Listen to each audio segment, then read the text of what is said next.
Maswera sei muri yeZimbabwe. Welcome to our channel Zim Confessions and Deep Secret. Nyaya ndayanayo nhasi nyaya inonzwisa tsitsi, nyaya inotyisa. Mukomana wamuri kuona ari papicture anonzi Tavonga ane makore 25. Mukomana yanga achidzidza paMSU kuGweru. Mukomana ari kunzi Awuraya Pfambi yanga ine makore 42 akaicheka private parts kwakunorasa mutumbi wayo paside peroad.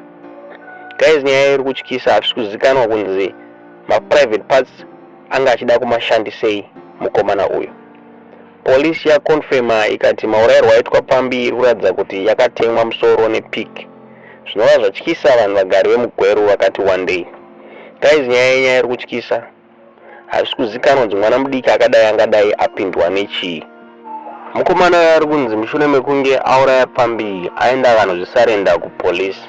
Guys, nyaya iyi iri kunzwisa tsitsi, iri kutyisa. Hatisi kuziva kuti mukomana yanga apindwa nechii. Hapazikanwa kuti anga akadhakwa iri kana kuti anga asina kudhakwa. Guys, comment mu comment section muchitiudzawo mafungiro enyu panyaya iyi.